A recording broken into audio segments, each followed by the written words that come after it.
Silakan Pak. Terlihat ya Pak? Udah kebuka tapi belum full screen. Oke, ini sudah Udah ya. Pak, udah. Baik, Bapak Ibu ya, kita mulai saja ya. Jadi nanti kurang lebih tujuan pelatihannya peserta dapat memahami tugas dan tanggung jawab GA ya. Karena saya sadar dengan waktu yang hanya 2 jam, saya perlu meringkas ya sebuah definisi GA dalam bentuk yang semoga diklaim powerful ya, untuk memberikan rangsangan yang lebih dalam untuk Bapak Ibu belajar lebih lanjut. Peserta memiliki skill mengelola GA, kemudian peserta mampu meningkatkan kinerja GA dari yang telah dijalani saat ini. Ya, jadi tahu tugasnya, punya keterampilan, kemudian mempraktekkan. Ya kan, parameter SDM perform itu kan dengan KSA ya. Jadi kita punya knowledge, kemudian skill, attitude, kemudian kita terapkan ya. Oke, ya. Dalam 2 jam ini kurang lebih hanya ada 7 nanti yang saya akan sampaikan, apa itu definisi umum GA, tugas, fungsi, dan tanggung jawab GA, aspek dan ruang lingkup, komunikasi internal dan eksternal, penanganan dan antisipasi, ya, antisipasi masalah GA, menetapkan kompetensi GA, kemudian contoh pembuatan loker GA. Loker ini lowongan kerja ya, jadi bukan loker untuk apa ini naro-naro barang atau baju gitu ya. Kurang lebih ini mudah-mudahan nanti kita bisa discuss lebih dalam ya. Oke, sebagai perkenalan tadi sudah disampaikan sekilas oleh Pak Putra ya. Jadi saya alhamdulillah bisa berkesempatan belajar di D3 Politeknik Universitas Indonesia, kemudian meneruskan di Strata 1 Universitas Jayabaya ya.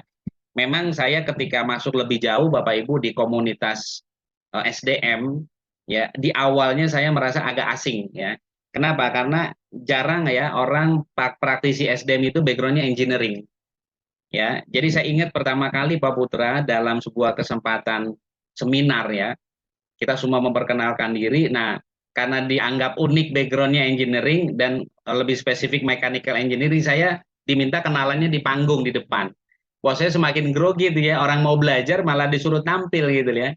Ternyata yang diambil adalah bahwa sekarang ini tidak lagi background dalam mengelola SDM harus yang mungkin pakem-pakemnya itu manajemen SDM, kemudian psikologi atau hukum atau apa yang sudah menjadi pakem ya. Jadi ini menurut mereka ya. Kalau saya jujur di awal ini belajarnya berdarah-darah Bapak Ibu. Ya dulu ngitung baut ya, ngitung bagaimana sebuah tegangan dalam sebuah proses mekanikal gitu ya. Tetapi sekarang malah ngurusin benda hidup. Ya dulu benda mati diurus, kalau reject ya mohon maaf gitu. Kita tendang masuk tong sampah selesai gitu ya. Sekarang ketemu SDM yang tidak perform tidak bisa. Ya harus diberikan pelukan coaching and counseling. Ya, diberikan satu sesi tanya jawab, satu sesi sharing discussion. Ya, karena manusia dilawan seperti benda mati dia melawan. Ya, treatment dengan manusia itu tidak bisa dalam bentuk perlawanan, tetapi pendekatan, ya, pelukan, kasih sayang, kurang lebih seperti itu, ya. Betul-betul saya berdarah-darah, Bapak Ibu, belajarnya itu, ya, tetapi mungkin karena passionnya yang terpeleset tapi mengasihkan, akhirnya saya jalani, ya. Kemudian secara karir kurang lebih seperti ini, saya betul-betul dari lapangan, ya, karena engineering biasanya backgroundnya dari lapangan, teknikal, ya. Kemudian masuk di tengah perjalanan karir bergerak di industri manufacture, tapi di soft skill-nya akhirnya masuk di sistem. Ya, dulu hard skill, orang lapangan itu selalu hard skill, ya mayoritasnya hard skill. Tapi begitu masuk sistem justru mayoritasnya soft skill.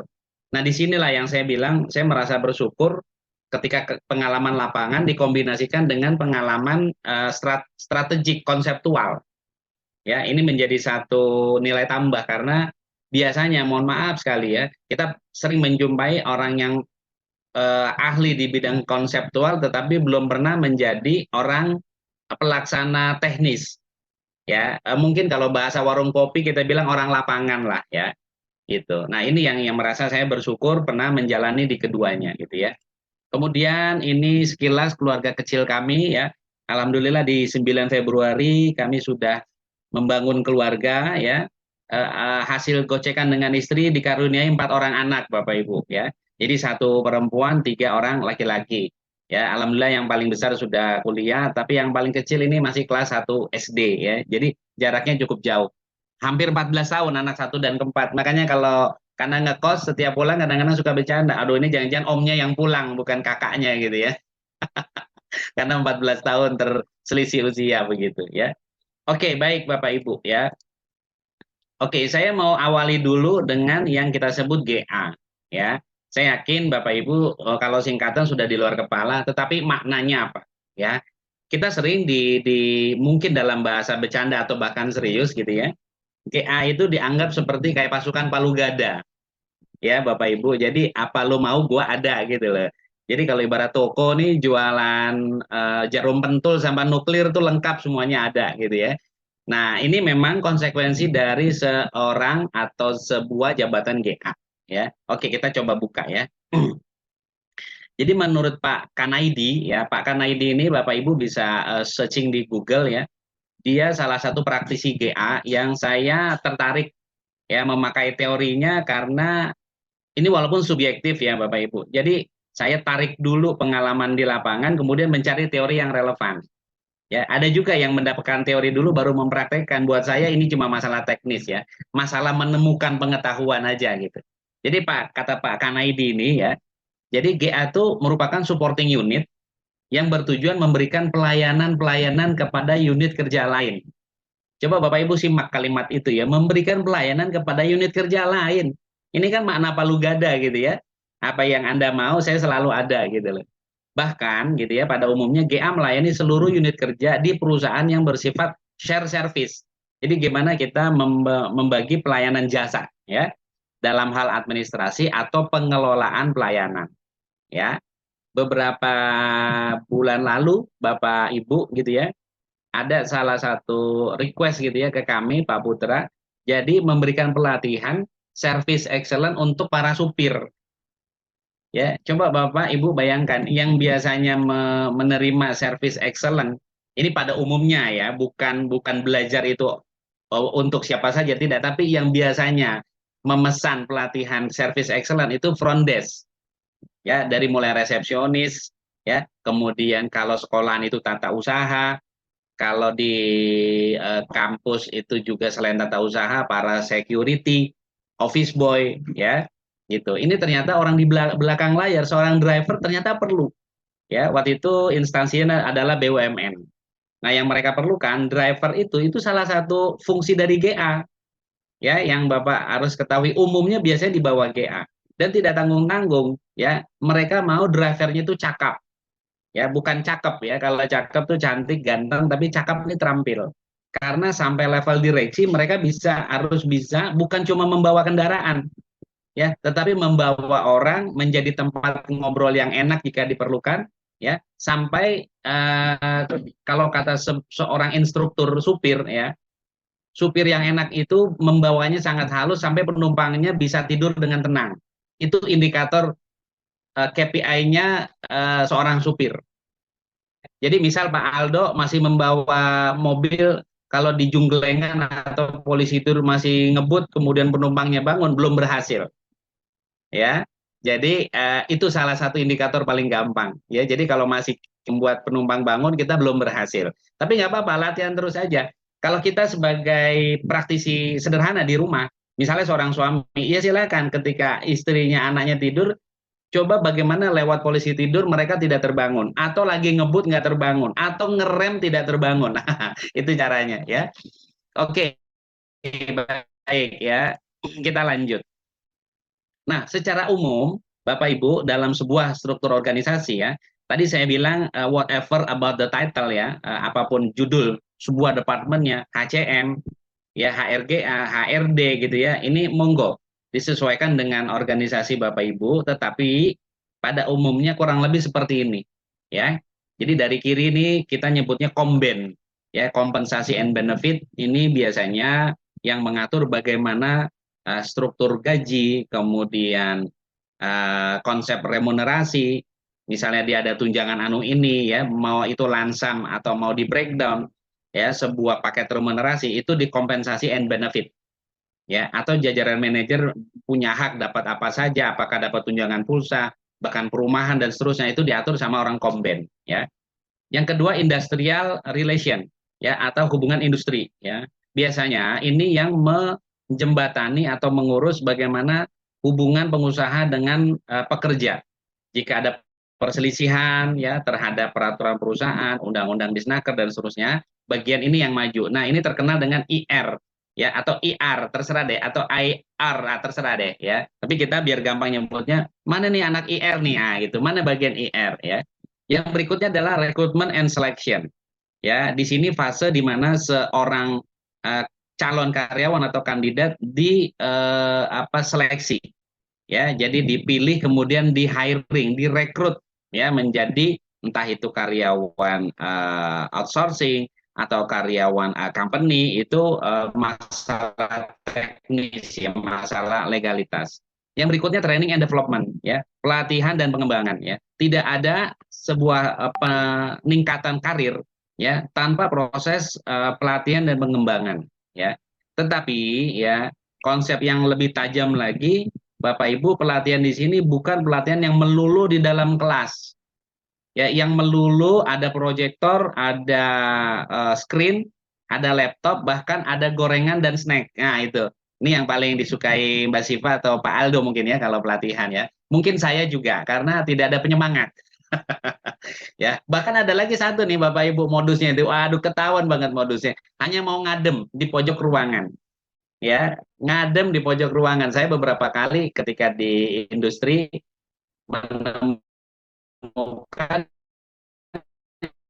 yang mereka gitu ya, malamnya nonton champion, paginya pelangi duduk pojok. Tapi begitu sabar tuh nemuin begitu ya. Itu training dan developer. Nah, ini yang korelasi sama materi kita adalah general affair. Ya urusan-urusan umum ya. Nah, spesifik karena materi kita GA, general affair ini saya bedah lagi ya. Jadi ada office boy ya, atau office girl ya, ada clerical di bagian administrasi, ada supir atau driver, kemudian ada CS customer service. Ya, customer service juga bisa membawahi resepsionis ya atau ada juga staf khususnya tentang pelayanan keluhan pelanggan ya. Baru nanti di bagian akhir adalah security ya. Ada juga yang menambahkan bagian legalitas itu di bawah general affair ini silakan ya. Ada juga yang memasukkan legalitas itu di bawah finance itu juga silakan atau di bawah direksi sekalipun itu silakan ya. Saya yakin Bapak Ibu cukup familiar ya dengan struktur ini ya. Baik ya, kita lanjut. Oke, lalu kemudian Bapak Ibu, tugas, fungsi, dan tanggung jawab itu ngapain? Ya, setelah tahu struktur, ya kan, kemudian kita bagaimana penerapannya, ya. Menurut referensi yang saya pegang atau kami gunakan adalah pertama fungsi pemeliharaan dan perawatan aset. Ya, dalam ilmu accounting kita tahu aset ada dua gitu ya, ada fixed asset, ada non fixed asset. Ya, yang paling sering dilakukan ya pemeliharaan atau perawatan aset ini lebih kepada fixed asset ya yang sering ya dilakukan oleh seorang GA begitu ya. Kemudian yang kedua ya Bapak Ibu adalah menyiapkan laporan berkala. Laporan apa? Ya laporan yang memang menjadi tanggung jawab GA ya. Saya kok yakin ya GA ini secara skup kerja dominan ya atau mayoritas sama di hampir semua perusahaan ya. Nah, itu yang nanti dilaporkan dalam setiap periodik ya terserah. Misalnya bos GA minta mingguan, 2 mingguan atau sebulan sekali silakan ya. Yang berikut adalah fungsi perizinan ya. Fungsi perizinan di beberapa klien kami itu banyak dilimpahkan di bagian legalitas. Apapun bentuk perizinan itu pokoknya udah deh ini legalitas nih. Ini bagian legal nih yang ngurus ya kurang lebih gitu ya. Kemudian keempat ya membina hubungan baik. Nah, ini membina hubungan baik dengan siapa kan gitu ya. Kalau orang GA Pak Putra kadang-kadang bercandanya gini. Benda mati aja saya bisa hubungan baik apalagi benda hidup, apalagi kamu kan gitu katanya. Jadi bahan Pak Aldo ini bahan PDKT ya dengan orang yang kita incer gitu loh ya. Ini orang GA, memang modusnya besar juga orang GA ya. Yang kelima ya, Nah, ini agak panjang, menciptakan, mengembangkan, dan menerapkan sistem kerja atau prosedur pengadaan dan perawatan fasilitas. Ya, misalnya gitu ya, perawatan dan perbaikan dan perawatan gedung, perbaikan dan perawatan mobil, ya, perbaikan dan perawatan infrastruktur supporting, ya. Ya. Itu bisa kita lakukan, kita bisa tentukan, kita bisa buat, ya, SOP-nya.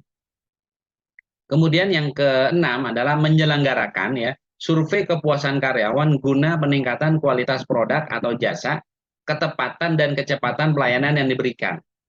Ya, nanti kalau Bapak Ibu pernah melakukan apa namanya pemberian survei atau angket, silakan kalau mau di-sharing, ya.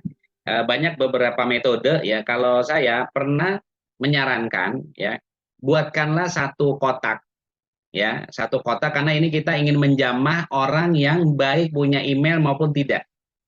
Ya, karena masukan harus dari seluruh lapisan karyawan yang berada dalam organisasi itu.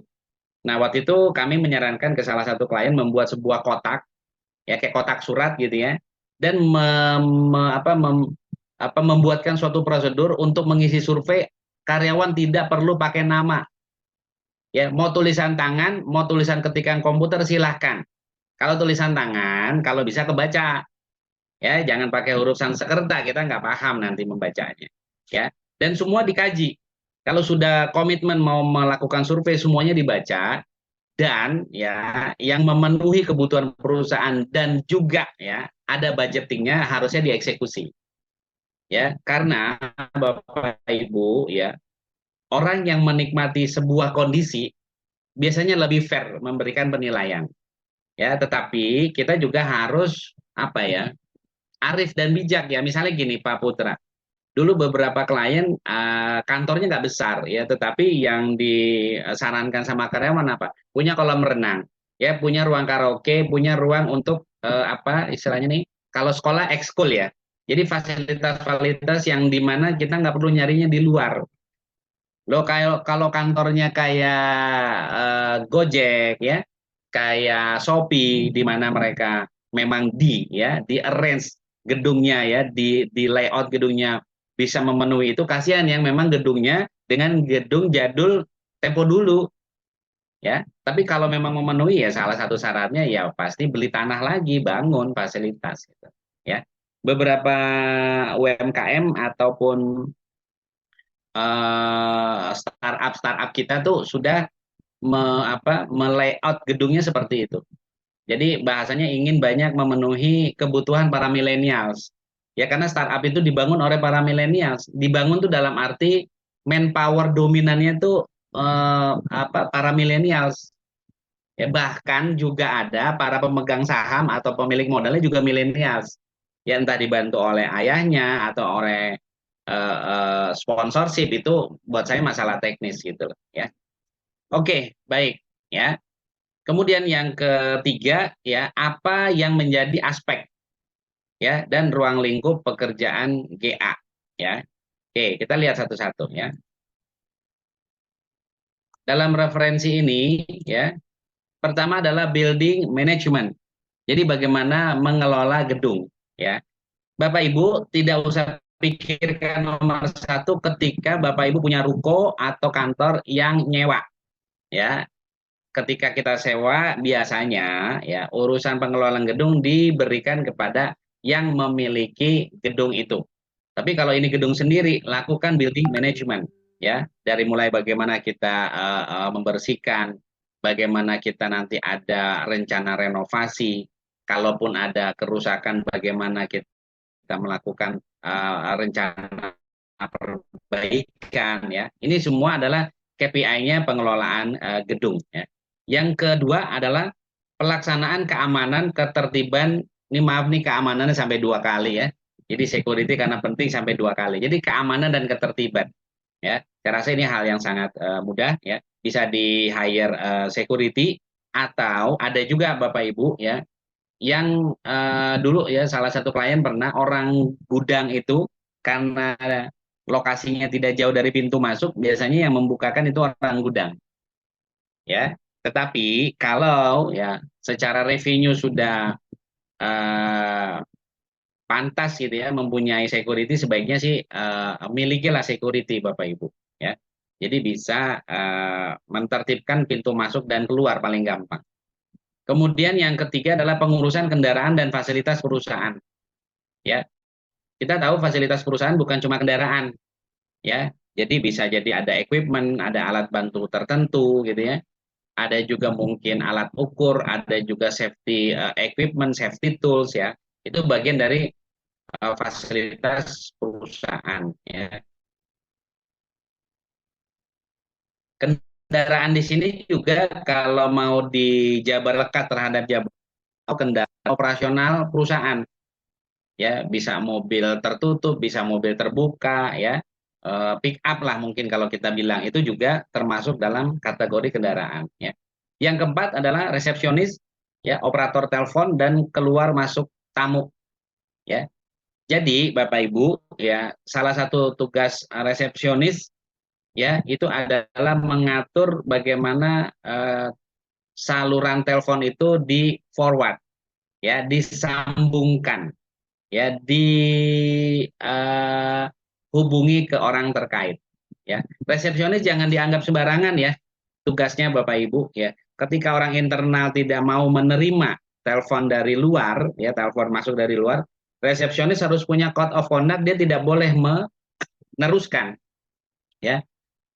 Bahkan kalau bisa dia harus confirm dulu, misal gini, ada tamu yang nggak ada janji ya, bukan telepon, maaf, maksudnya telepon, orang telepon masuk gitu ya, tetapi orang itu orang yang mau kita temui tidak nyaman atau tidak mau ya menerima telepon, maka resepsionis harus memberikan keterangan, tapi keterangannya jangan seperti apa yang tadi disampaikan oleh user. Jadi nggak, misalnya gini, ya Ibu maaf ini tadi Bapak, misalnya kita sebut Bapak Fulan ya, menyampaikan ke saya tidak mau menerima telepon Ibu, ini juga kurang etis ya. Ada training-training khusus resepsionis seperti service excellence itu mengajarkan bagaimana seorang resepsionis menjawab telepon dengan elegan. Alasannya mungkin remeh-temeh, tapi alasannya disampaikan untuk menjaga kredibilitas user tersebut atau kredibilitas perusahaan, maka menjawabnya harus yang elegan. Ya, tidak boleh apa adanya begitu, ya. Ada apa adanya khusus memang untuk beberapa hal yang memang secara normatif boleh disampaikan, ya. Yang kelima adalah clean service. Ya, kalau ada pengelolaan limbah seperti di manufacture atau fabrication gitu ya, itu perlu juga ada bagaimana kita mengatur pengelolaan limbah ya, misalnya dia ada chemical ya, ada polutan dari udara, suara, ini juga harus ditangani oleh GA ya, harus diatur ya. Cleaning service bagian segala hal yang bersih-bersih ya, dijabat oleh office boy dan office girl ya. Kemudian kantin, laundry dan mes perusahaan ya, jika Bapak Ibu memiliki fasilitas ini juga silakan ya dikelola oleh GA, bahkan juga ada GA yang mengatur bagaimana koperasi itu dikelola, tempat simpan pinjamnya karyawan. Oh, ini keren banget ya. Di beberapa klien ada koperasi yang sampai bisa memberikan kredit pembelian rumah ya, tapi ini udah puluhan tahun berdirinya dan memang revenue-nya nggak kecil ya, itu seperti itu. Jadi jangankan cuma motor, rumah aja bisa ya. Kemudian yang ketujuh adalah alat tulis kantor ATK ya, saya rasa kita udah tahu bagaimana ini dikelola ya. Kemudian yang kedelapan, ada juga yang menitipkan tugas safety dan pelaksanaan K3 itu di bawah GA. Itu juga silahkan. Kalau nomor 8 di bawah GA, maka kompetensi orang ini harus memenuhi syarat. Ya, paling tidak dia punya sertifikat AK3 umum ya. Jadi ahli keselamatan dan kesehatan kerja. Ya, dia harus certified itu ya. Kita bisa kursuskan di Disnaker kalau nggak salah 10 atau 11 hari. Ya, biayanya cukup lumayan ya di sekarang ini ya. Kemudian yang sembilan Bapak Ibu, penanganan tamu penting. Ya, sebenarnya semua tamu itu penting ya, tapi ada yang beberapa organisasi mengkategorikan ya tamu itu sebagai tamu VVIP, tamu VIP ya. Entah itu instansi pemerintah, auditor ya, atau bahkan seorang demonstran ya. Bapak Ibu yang memegang HRGA pasti pernah ngalamin itu kalau 1 Mei ya unjuk rasa karyawan itu kalau tidak berpartisipasi ini biasanya di kawasan industri ya itu gerbangnya digedor-gedor ya ayo mana wakil misalnya PT Torisima PT apa tadi Della Pella apa kalau nggak salah gitu ya.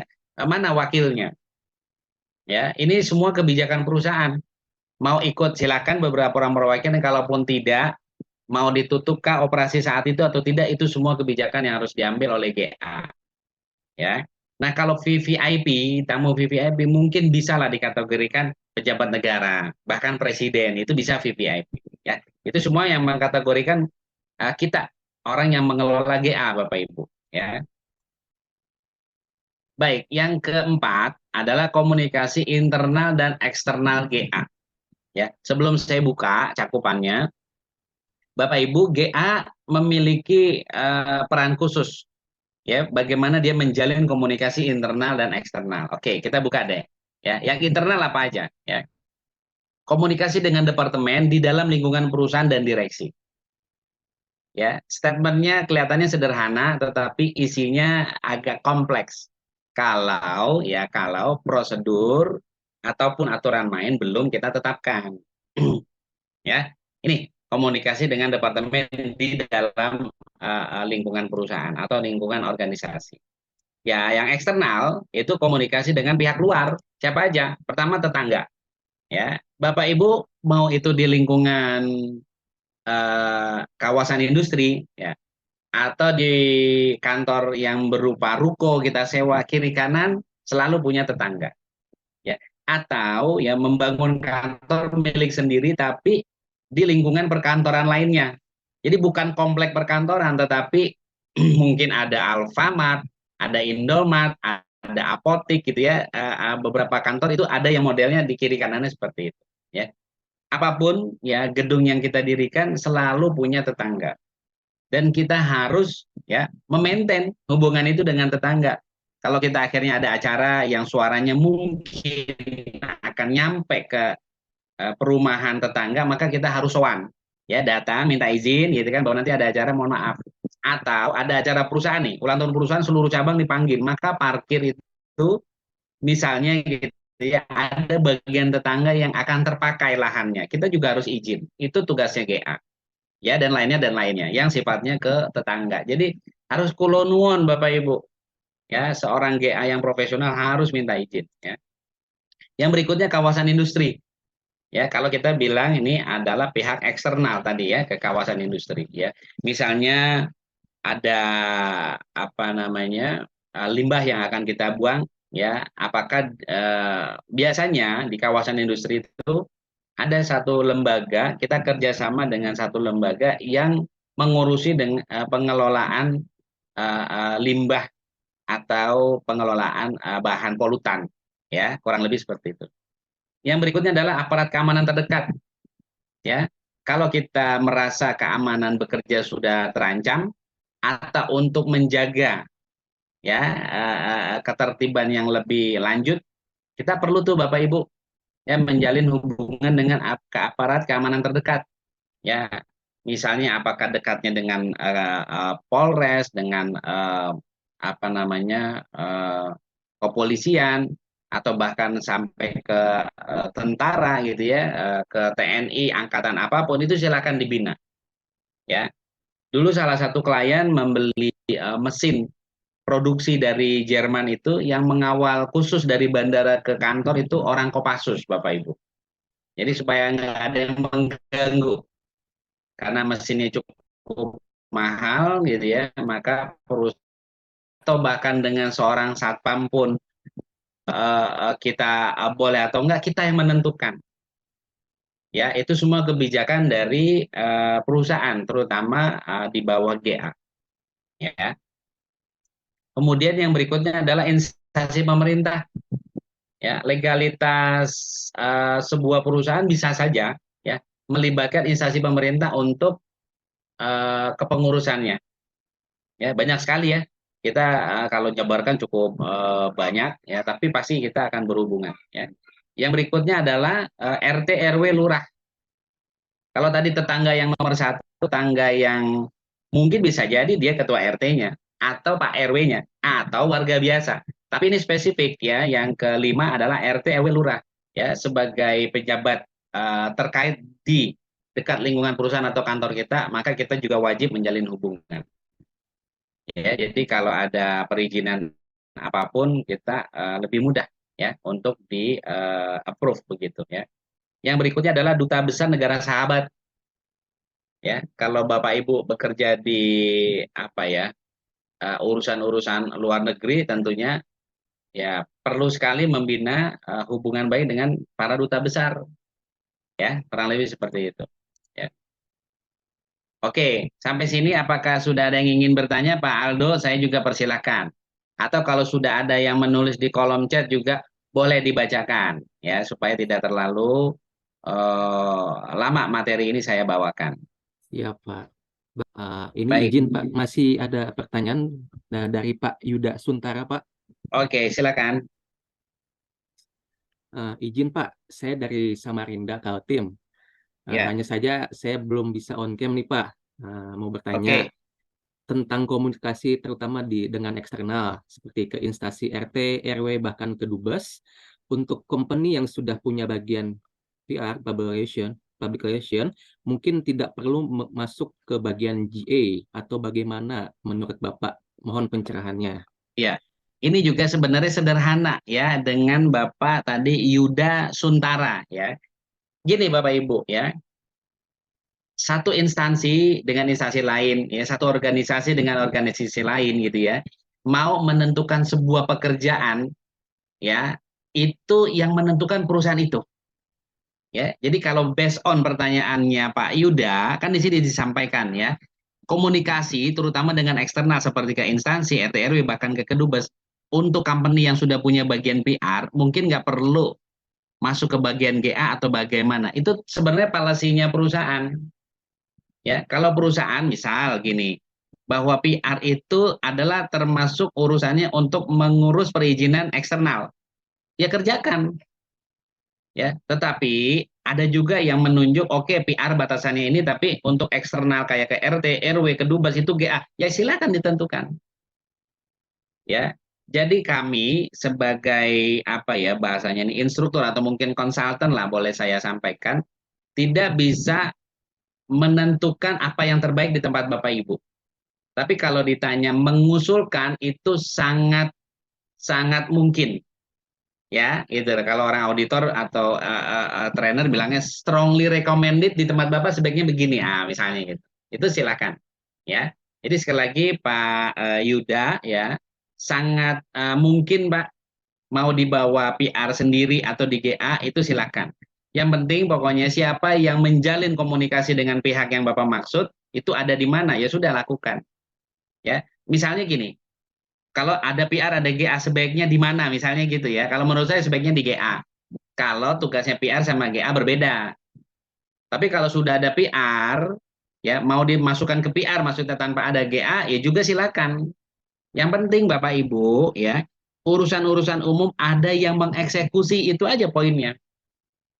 Kalau perusahaan kecil bahkan bisa jadi loh, ya urusan GA itu ada di resepsionis, urusan undang mengundang meeting internal departemen ada di resepsionis karena mungkin perusahaannya jangan-jangan baru 10 orang Pak Aldo, mungkin saja, ya, gitu loh. Jadi tergantung dengan besar atau tidaknya perusahaan Bapak Ibu semua gitu loh. Ya, ini mudah-mudahan bisa terjawab. Tapi kalau enggak, saya juga beri izin Pak Yuda untuk membuka mic untuk berdiskusi lebih lanjut. Masih ada lagi Pak Aldo yang harus saya jawab? Sejauh ini belum ada, Pak. Mungkin bisa Belum kita ada. lanjut materinya, Baik Pak. ya, saya izin untuk melanjutkan materi dulu ya. Baik. Baik, sorry tadi sampai 4 ya sudah. Oke, yang kelima Bapak Ibu, penanganan dan antisipasi masalah di GA. Ya, jadi yang pertama ya, ini saya bikinkan sebuah tabulasi ya tabel ya yang berdasarkan pengalaman sebagai employee atau sebagai konsultan di beberapa klien ya. Oke ya, contoh ya, nanti Bapak Ibu bisa menambahkan ya, saya sebutkan. Misalnya gini, yang pertama ya, jika di GA ada masalah supplier ATK, catering, snack box dan lain-lain, ini masalah supplier. Ya, misalnya katakan ATK-nya sering terlambat datang, atau on time tapi kualitas ATK-nya rusak di jalan, ya, atau catering gitu ya, yang harusnya buat shift 3 atau semua shift nasinya harus anget tapi yang dikirim dingin dan lain sebagainya. Itu masalah-masalah supplier, ya. Nah, itu gampang penanganannya.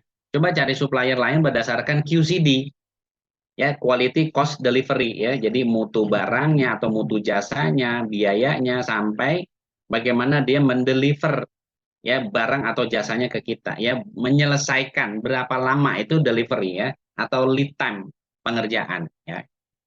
Oke, yang kedua, kalau terjadi masalah markup harga dari supplier subkon, ya, sebenarnya gini, ya, Bapak Ibu, ada juga yang kita bahasa warung kopi itu TST. Ya udahlah, dia markup segini, yang penting pokoknya buat kita masuk dalam budget, kita eksekusi. Ya itu silahkan. Ya, karena biasanya markup atau tidak itu kita belum tentu tahu. Ya, jadi misalnya gini lah, Bapak Ibu ada katakan pengerjaan pemasangan porselen kamar mandi. Ini kan tugas QA, ya. Kebetulan kita renov, ya, kita beli keramik, kemudian mungkin, ya, mohon maaf sekali gitu, ya, ya, terjadi masalah markupnya itu dari supplier. Jadi katakan dia bukan pemilik tapi hanya seorang staff. Ya, dia menyampaikan, Pak, ini saya lebihkan gini-gini, atau juga dia nggak bilang tapi sudah melebihkan. Ya, selama itu masuk dalam budget kita, itu silahkan saja Bapak Ibu eksekusi. Ya, cuma hanya sebagai saran, ya.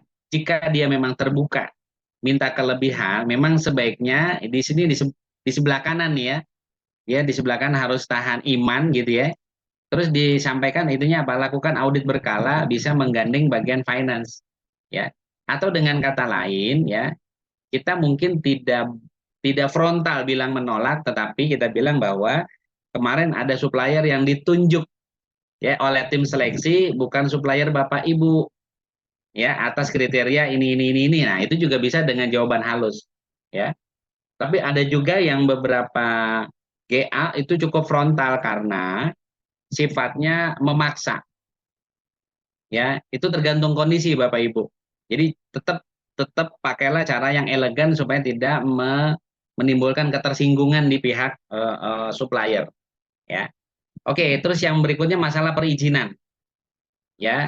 Masalah perizinan ini juga sebenarnya kompleks, ya, tetapi coba, ya, yang pertama lakukan prosedur normal, tidak perlu uang suap pungli pada petugas perizinan yang kotor, ya. Kalau terjadi gitu, ya, permainan suap menyuap di urusan perizinan, ya, kita fair deh bilang Bapak Ibu, di Indonesia, ya, mohon maaf sekali, perizinan mana yang tidak ada, apa ya, kalau pakai bahasa elegan nih, uang pelancar kali, ya. Kalau warung kopi bilang uang rokok kali, ya, Pak Aldo, ya. Sekarang uang rokok malah kekecilan, bilang uang nasi padang dong, kan gitu, ya. Itu monggo aja tuh bahasanya. Tapi kembali, ya, ketika kita merasa bahwa itu undisipliner, ya silakan dihindari. Kalau kita punya perusahaan yang peraturannya sangat ketat, ya, itu jangan coba-coba. Walaupun mungkin ketat tidak ketat, ada keluarga direksi yang menjabat di perusahaan kita, buat saya itu harusnya sih bukan satu satu alasan, ya, ada atau tidak, ketat atau tidak. Buat saya sih mestinya kita based on regulasi aja, ya. Yang keempat, masalah infrastruktur yang rusak, baik bangunan, kendaraan, mes, atau aset lainnya, ya, segera lakukan perbaikan, ya. Jika harus ganti baru, laporkan atasan. Jadi gini, ya, biaya infrastruktur itu ada dua kategori, biaya perbaikan atau perawatan. Ya, perawatan misalnya gini, pengecatan ulang, ya, atau renovasi kamar mandi yang bukan karena kerusakan. Ya, Pak Aldo, ya, dan Mbak Siva dan Bapak Ibu, misalnya gini, keramiknya udah puluhan tahun, pakai Porstek yang chemical itu, semahal apapun kita beli chemical, jangan-jangan kotoran keramiknya nggak rontok. Itu masuk kategori perawatan. Tapi misalnya air mampet, sehingga kalau kita lakukan apa katakan buang air besar begitu ya, tidak mengalir, itu harus segera dilakukan perbaikan. Itu bukan perawatan tapi perbaikan, ya. Jadi biasanya Bapak Ibu ya, biaya perawatan lebih besar dari perbaikan. Tetapi perbaikan itu sifatnya emergensi, darurat, ya, gitu loh. Jadi kita sebagai GA harus bisa membedakan mana perbaikan, mana perawatan, ya. Kemudian kendaraan, ya, servis 3 bulan, ya, itu adalah perawatan. Tapi kalau perbaikan, misalnya gitu ya, habis dari customer pulang ternyata di tol, waduh, tali remnya putus, itu perbaikan. Ya, kalau nunggu ada budget ya kendaraannya jangan dipakai dulu. Kalau enggak unsafe, bisa memberikan resiko buruk bagi si pemakai gitu ya. Itu kurang lebih seperti itu ya. Yang kelima ya, masalah subkontraktor pembersihan AC, tukang batu, tukang listrik dan lain sebagainya gitu ya. Ini juga bisa kita seleksi berdasarkan QCD yang tadi di atas ya. Jadi saya memakai masalah yang terjadi, masalah yang general ya gitu loh. Jadi misalnya saat kontraktor pembersihan AC udah dibersihin tapi kok 2 hari kok nggak dingin gitu. Atau ya dingin tapi kok airnya bocor, kan bisa saja terjadi kan Pak Aldo. Nggak usah lah di industri kita, di rumah saya juga pernah ya, begitu teknisi datang bersihin AC, loh kok dia meninggalkan rumah baru 2 jam ada yang netes. Jadi lebih dingin tapi netes, ini kan malah nggak suka kita. Atau nggak netes tapi nggak dingin, nah ini sama ya gitu. Jadi lakukan apa namanya review terhadap QCD tadi ya. Yang keenam, masalah supplier penyewaan alat, equipment, kendaraan, apar dan lain sebagainya ini juga sama. Ya, kita seleksi melalui QCD. Kecuali ada masalah-masalah di luar QCD, ya di luar quality, di luar biaya, di luar delivery, silakan ya dianalisa dengan sesama tim GA ya. 7 ya, masalah hubungan baik dengan lingkungan sekitar perusahaan. Ya, ada kan Bapak Ibu, kita kadang-kadang bisa clash loh sama petugas keamanan ya yang boleh kita bilang meminta uang keamanan secara ilegal. Ya, dia nggak pernah tuh ngejagain perusahaan kita. Tapi bahasanya apa? Bahasanya Pak Aldo. Ya, dengan orang satpam kita bilangnya uang keamanannya belum di store. Ya, jangan aneh juga. Yang kayak gini memang nggak ada budget kadang-kadang. Yaitu uang keamanan kita bilang mungkin preman lokal ya. Ya, kalau kita merasa ya bahwa oke deh daripada ribut kita budgetin aja deh misalnya 100.000 per bulan, ya monggo. Kalau kita nggak suka dengan pungli tersebut ya kita harus laporkan ke RT setempat. Ya, jadi ada yang memang mau bijaksana ngasih, ada yang memang harus ribut dulu Pak Aldo. Silakan aja. Ya, gitu loh. Ya, ini yang harus dicermati ya Bapak Ibu ya. Oke, yang ke-8 ya. Masalah SOP ya belum ada atau sudah tidak efektif. Kalau orang ISO bilang SOP dibuat itu pun harus direview. Ya, di reviewnya apa macam-macam. Ada yang melakukan audit internal, ada yang melakukan meeting review SOP secara bulanan atau secara 6 bulanan atau tahunan, itu silakan. Kalau belum ada, buat SOP apa gampang. Ya, menginterview pemilik proses. Ya, jelas ya. Misalnya nih ya, Mbak Siva baru saja membangun atau membuka toko offline untuk sembako, misalnya ya. Itu secara nggak langsung kan kita punya prosedur kan. Ya, apakah orang yang membeli itu ya kan kita berikan misalnya izin kasbon kah? Karena dia tetangga, aduh Bu Siva, ini saya kebetulan gulanya habis tapi gajian suami baru 2 hari lagi, ngebon dulu ya 2 hari saya bayar. Ya, itu tergantung Mbak Siva punya policy, punya kebijakan, kasih atau enggak itu silakan. Ya, atau ya ada yang mengizinkan enggak barang kalau sudah meninggalkan warung ya bisa ditukar hanya karena kualitasnya jelek. Ya, karena ada juga yang sebenarnya dia menukar gula bagus kita dengan mungkin gula yang jelek di rumah karena sudah meninggalkan warung kan, gitu loh. Ini yang perlu kita cermati. Itu semua prosedur, ya. Jadi walaupun nggak tertulis itu prosedur hanya untuk sebuah warung offline, apalagi sebuah perusahaan gitu, ya. 9, masalah kebersihan kantor, ya. atur dengan jadwal office boy, office girl itu bagaimana mensinkronkan. Kalau dia 2 lantai tapi satu petugas, jam berapa dia harus masuk, jam berapa dia harus pulang. Ini semua masalah aturan. Ya, bahkan kalau punya office girl atau office boy cuma satu, tapi hari itu nggak masuk, siapa yang harus membersihkan piring, siapa yang harus mencuci gelas? Bapak Ibu tahu nggak? Saya ketika megang HRGA, ya, punya office boy cuma satu. Ya, ketika nggak masuk, siapa yang melakukan cuci piring? Saya dan tim. Pak Aldo, Pak Putra, Mbak Siva, percaya nggak Bapak Ibu? Ketika nggak ada, itu harus berstruktur. Misalnya gini, siapa atasan office boy? Seorang staf GA, dia yang melakukan. Kalau kurang cepat, kita yang membantu.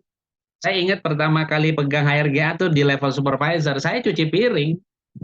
Buat saya no problem cuci piring. Dulu juga nggak ada asisten rumah tangga di rumah kami mencuci sendiri. Ya, apalagi kita dengan COVID banyak pengalaman ya. Anak-anak kita ajarkan gimana habis makan pokoknya cuci piring. Habis minum udah nggak kepake, cuci gelasnya. Karena kenapa? Karena nggak ada asisten rumah tangga yang biasanya kita pertahankan saat COVID. Biasanya kita kasih pulang kampung. Dan ini pulang kampung terlama ya, hampir 3 tahun pulang kampungnya. Ya, di mana toko warung laundry menjadi tinggi tingkat pemesannya Pak Aldo, ya kan? Orang kan udah nggak ada asisten rumah tangga dan nggak cuci sendiri, ya lempar ke laundry kan? Laundrynya jadi tinggi revenue pemasukannya. Ya ini kan rezeki sendiri buat usaha laundry, kurang lebih gitu ya. Kemudian juga di sini ada masalah kantin, masalah tamu perusahaan, masalah pengelolaan limbah ya, masalah demo atau kerusuhan. Wah, itu bukan suatu hal yang mudah Bapak Ibu ya. Kami pernah gitu ya waktu pegang GA di mana harus demo ikut, kita nggak mengizinkan. Gimana caranya? Saya bilang semua karyawan yang bawa motor parkir di belakang lahan pabrik. Ya, tinggalkan di situ motornya motor security. Biar kenapa? Biar ada bahwa kita lagi beroperasi tapi tidak banyak karyawan yang masuk. Ya, itu salah satunya gitu. Ada juga yang udah kita digebrak-gebrak bahkan ditabrak dengan motor dan kendaraan roda 4, akhirnya apa? Ya udah kita mengizinkan berapa orang. Jadi saran saya ketika kita mengizinkan jangan terlalu lama untuk keluar kantor. Ya, jadi tidak ada yang mengawal. Nah, biasanya SPSI itu kalau kita punya SPSI, SPSI yang ngawal. Tapi kalau nggak ada ya silakan apa GA yang mewakili itu silakan. Ya semua kebijakan ada di tangan kita. Bahkan meliburkan 1 hari di tanggal 1 Mei ya itu hari buruh internasional itu juga silakan. Itu policy, itu kebijakan kita. Ya, itu. Dan lain-lain yang mungkin tidak tercantum di sini, tapi Bapak Ibu ada prosesnya itu juga silahkan ya untuk ditentukan. Ini saya mengambil masalah-masalah general yang terjadi di GA masing-masing perusahaan. Ya. Yang terakhir, 2 dari terakhir ya, bagaimana kita menetapkan kualifikasi dan kompetensi seorang yang bekerja di General Affair. Ya. Pertama kualifikasi ya, ini ya. Jadi kualifikasi ini persyaratan bagaimana kita merekrut atau meng-hire seorang GA ya. Bisa wanita. Ini umur tergantung posisi ya. Ya, jadi misalnya kalau saya lihat di sini adalah untuk GA manager mungkin ya. Jadi pria wanita maksimal 35, kemudian pendidikan D3 atau S1, posisi manajer umumnya S1 manajemen hukum dan lain sebagainya ya. Mungkin ini minimal ya, kalau posisi manajer minimal, kalau maksimal kan berarti bisa 20 tahun dong jadi manajer ya. Oke, yang ketiga memiliki kemampuan komunikasi yang baik ya. Cepat, tanggap, gesit dan konsisten. Memiliki pengetahuan seputar K3 dan 5S. 5S ini atau 5R sama ya. Bapak Ibu, kalau sudah ada yang belajar tuh 5S, Seiri, Seiton, Seiketsu, Shitsuke ya, atau 5R kalau dalam bahasa Indonesia ya. Kemudian yang terakhir akrab dengan sistem laporan, ya laporan GA tentunya. Ya. Kalau dia staff silakan aja disesuaikan, skopnya apa tentukan. Ya. Yang berikutnya adalah kompetensi. Ya kita buka. Kalau hard skill, ya dapat membawa kendaraan roda 2, ya roda 4 dan memiliki SIM aktif. Kenapa begini? Ya bayangkan Bapak Ibu mengelola kendaraan. Kalau nggak tahu kendaraan, gimana cara dia mengelola? Ya, Kita aja ya Pak Aldo punya mobil, tapi kalau masih ada yang nggak ngerti, kita pasti tanya sama orang bengkel.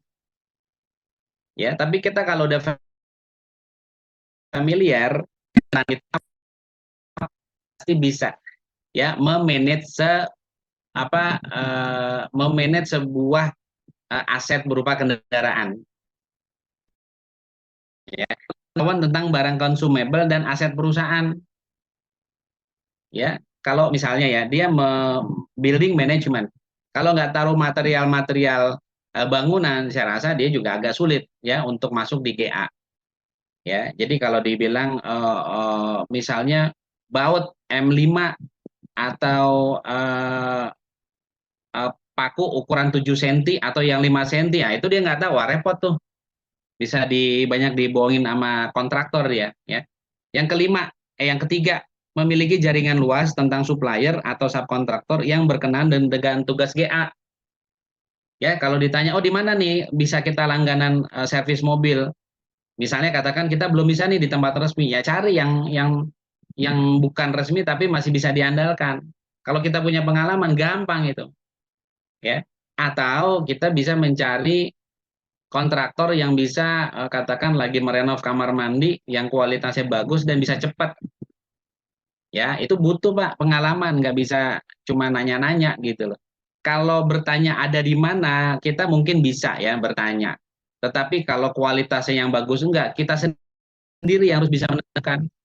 Ya, kalau ada rekomendasi kan otomatis kita pengen melihat langsung sendiri atau merasakan ya Pak Aldo bahwa oh ini kualitasnya bagus gitu. Proses screening juga penting itu Pak ya.